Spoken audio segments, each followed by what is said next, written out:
Ang karugtong ng nakaraan, sa isang event ng foundation na kung saan ay ang chairwoman ang kanyang ina.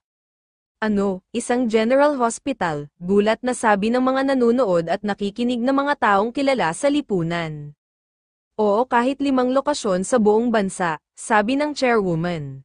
Gasp, 5 general hospital, sigaw na ulit ng mga nakikinig. Ito ay katawa-tawa, ang pagkuha ng ospital ay hindi paglalaro na parang bata, at may katuturan ba ito, ang isang pangkalahatan, ospital lamang ay nagkakahalaga ng bilyon, sabi ng mga shareholders, kung kinakailangan plano naming pagbutihin ang mga karagdagang pondo or masakop ang panggastos sa pamamagitan ng ilang mga proyektong nagbibigay ng kita. Karagdagang pondo, saan mo naman balak kumuha ng ganyan pera? Sigaw muli ng mga ito, according to the foundation by laws, hanggang bilyong won ang pwedeng i-invest sa stocks ng foreign exchange para mapalawak ang pondo. Tama ako diba? Sabi muli ng ina ng ating bida, don't tell me sa tingin mo ay sapat na yun. At kahit 10% profits, sa 100 billion won ay pumapatak na 10 billion lang. Ito ay imposible, kailangan nating mag-ingat ng husto sa paghaharap sa pangkalahatan ospital. Tutol ng mga shareholders, maya-maya ay may humakbang na lalaki. Sa tingin ko ay posible ito, lohikal na imposible, ngunit dahil sa isang tao dito ay maaaring gumana ito.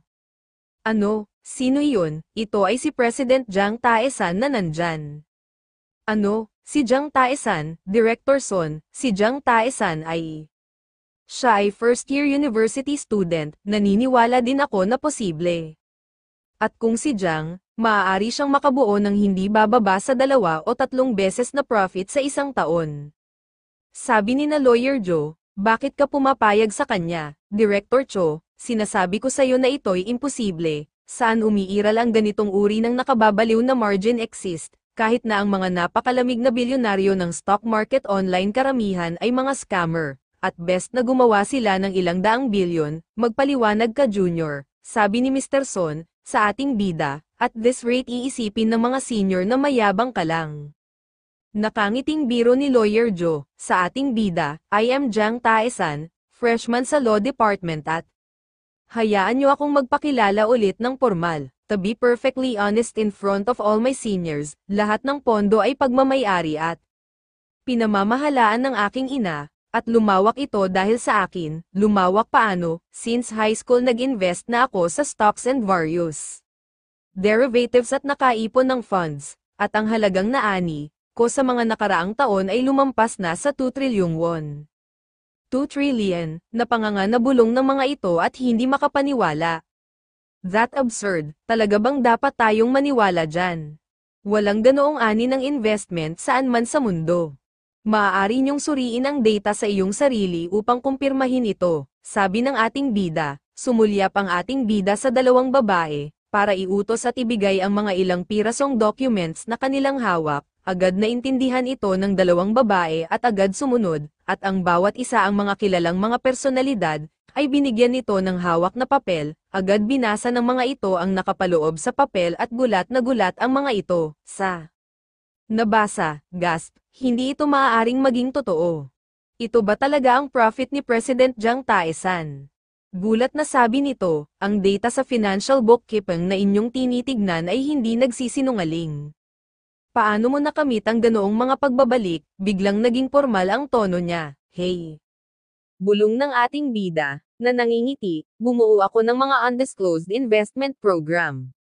Ito ay may kakayahan makabuo ng hindi bababa sa 200 billion won taong-taon. Pag-usapan ang tungkol sa 200 billion tulad ng package change, mga bulong na nasa isipan ng mga ito, at sa ngalan ng aking ina may gusto akong imungkahi sa board. Para sa mga operasyon ng foundation, general hospital, education institutions, in charitable organization, at kailangan natin ng magkakaibang talento. At kung ang aking mga seniors kung saan magre-rekomenda ng mga kandidato, at wala akong pagpipilian kundi ang aktibong isalang-alang ang mga ito, para sa posisyon na hindi pa napupuna, sa isang 1.5 trillion won foundation, nangangahulugan ito ng pagtanggap sa kanilang rekomendasyon ng mga tauhan. Para sa mga individual na ang impluwensya sa lipunan ay lahat, ito ay isang mapaglabanan na pain, at kaya kung isalarawan sila na may pananabik na tumatalon sa pagkakataon, nung sinabi nila na genius ang pumasok sa school, ay nagkaroon ako ng pagdududa, at lumabas na isang henyo. They enrolled it's a monster, at Jang Tae-san salamat, sa pagpili na sumali sa Korean University Law Department, at kung ihahayag ko ang isang katotohanan iyon, walang sino man dito ang makakaisip, ako ba ay profesional na anggulo, who even tricks gods, masarap sigurong magkaroon ng mayaman na junior, inom pa tayo junior. Hindi ko akalain, na makakainuman ko ang freshman junior, sa iyong health senior at ang tagumpay ng Degok Foundation, cheers, this is amazing senior, hindi ba ito? Bumababa ng maayos, save ang ganoong uri ng pag-uusap noong nabuhay ka ng hindi bababa sa 30 years. It doesn't suit someone who's just turned 20. May sequence ba talaga ang buhay? Nabubuhay tayo gaya ng ating napagtanto. Sa dami ng napagtanto mo, bulong nito, Junior. Ano ang iyong layunin o paniniwala sa likod ng lahat ng ito? Sabi ni Mr. Son, pakilinaw nga, ang ibig ko sabihin, sa ganong uri ng pera, maaari kang mamuhay sa karangyan sa natitirang bahagi ng iyong buhay. Sa totoo lang hindi kita maintindihan o ang chairwoman. Senior, gusto kong i-share ang isang bagay na sinabi ng isang taong hinahangaan ko. Napatingin ang lalaki, tila ba pinag-isipan ang sinabi ng ating bida. Kapag naglalakad sa mga patlang na natatakpan ng nyebe, huwag maglakad ng pabaya at mag-iwan ng gulo. Son Degyon, hindi niya ako kilala pero mas kilala ko siya. Tinitigan itong mabuti ng ating bida, ang mga bakas na iniiwan ko ngayon, ay nagiging daan para sa mga sumusunod. Bahagyang nagtaka ang lalaki, sa pagkakatitig ng ating bida. Son Degyon, ang Director of Il Song Society, represents descendants of pro-Japanese collaborators who have corrupted Korea. Linya iyan mula sa tula ni So Sandosa. At isa ring itong prinsipyo ng buhay ni Kim Go, ngunit kung isasantabi mo ang pagtatanggi at makilala mo siya, mayroon siyang mga kagalang-galang na katangian. Siya ay isang taong may mahusay na karakter, at mamuhay siya bilang isang tunay na guro na may hindi matibay na paniniwala, upang maging huwaran para sa mga sumunod sa kanya. Dito ako nakakuha ng buhay, na lecture mula sa isang junior sa mga inumin. Ikaw ay isang kakaibang tao, ako, sa anong paraan? May tinatago kang gusto mong sabihin sa akin, di ba? Oh, come on, huwag na, sinusubukan, kung turuan ako ng lesson, ng isang senior na katulad mo, napakamot ito ng ulo, at ang bawat isa ay may kanya-kanyang landas, at kahit, hindi ito ang tama, bahagyang natahimik ang pag-uusap nito, hindi ba magkakaroon ng masamang impluwensya iyon, sa mga junior o sa iyong mga anak, ano, bahagyang pinagpawisan. Ito, samantala, sa Paris, sa isang art studio, Marie, ang iyong pinakabagong gawa ay talagang napakaganda, ang iyong talento ay karibal. Kahit na kay Daniel Jang, ang Beethoven, ng modernong panahon na nanginginig sa classical music scene, tunay na kapansin-pansin. Salamat Alain, na-appreciate ko ang mga papuri mo sa aking mga simpleng gawa, nakangiting sabi ni Son Yuri. Samantala, sa isang art studio, Marie, ang iyong pinakabagong gawa, ay talagang napakaganda. Salamat Alain, nagpapasalamat ako sa parirala. Kahit na malayo ito sa perpekto, ang iyong talento ay karibal ni Daniel Jang, ang modernong panahon ng Beethoven na talagang hindi ka panipaniwala ang mundo ng klasikal na musika. Daniel Jang, bulong ng babae na kinabahan nang binanggit ni Alain ang pangalang ng ating bida. Oh, sobra naman ang pagpuri mo, nakakahiya. Ano ba ang pinagsasabi mo? Si Marie ay isang genius, isang genius. Sabi ni Alain, pero may kakilala ako, hindi man lang ako makahawak ng kandila sa kanila. Imposible iyan, paano magiging totoo? Nasa pambihirang antas ka ngayon. Sa tingin mo ba talaga? Syempre hinding-hindi ako makakapantay sa'yo, kaya huwag mo akong i-overhype, nakangiting sagot ng babae.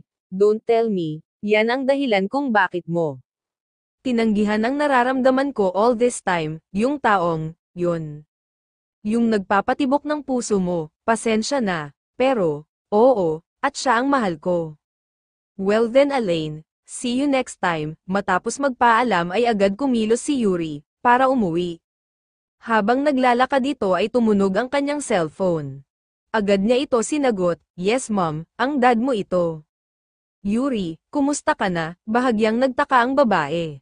"Okay lang ako, bakit niyo po naitanong, naging maayos naman po ako."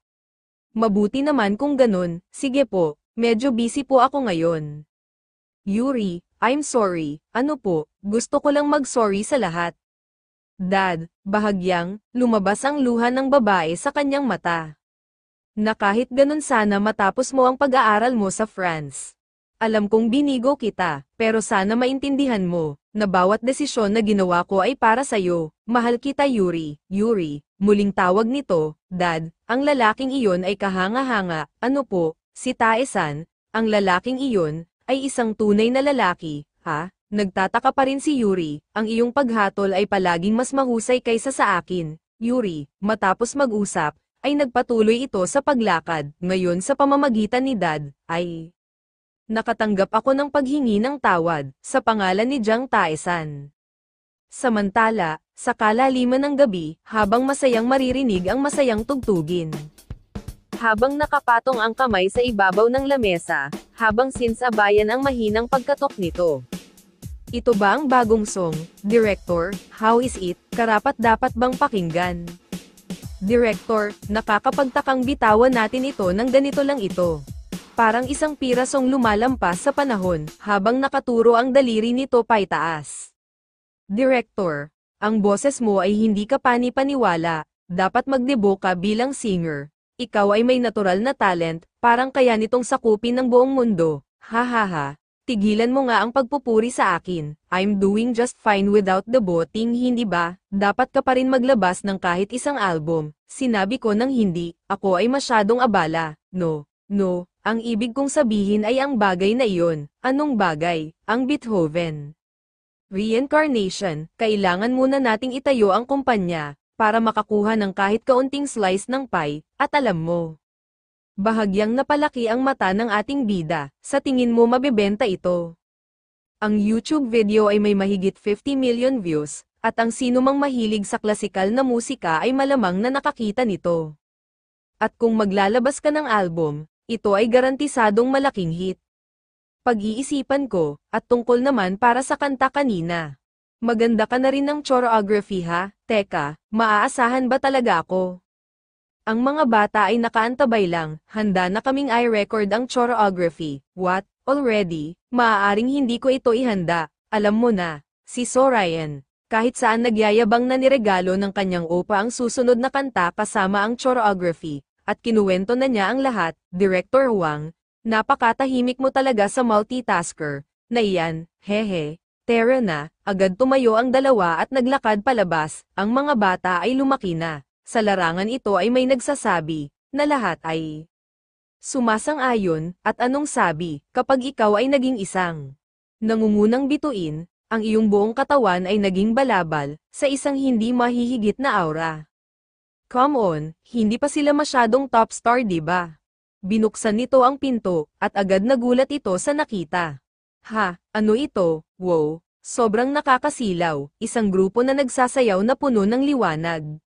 Yang ba ang totoong aura? Bulong nito, bahagyang hamangin at napatulala ang ating bida. Agad sumulpot ang mukha ni Soryon, sa kanyang harapan, seryoso ito at puno ng galit at bahagyang natakot ang ating bida, nang laki ang mata nito. "Soryon," sigaw nito, at mula sa liwanag ng ilaw, napatingin ang lalaki, at habang nakasakay si Soryon sa katawan ng ating bida ay umaatungal ito ng iyak. "Soryon, ikaw nga talaga yan," sabi ng ating bida na napahiga sa sahig. "Hindi.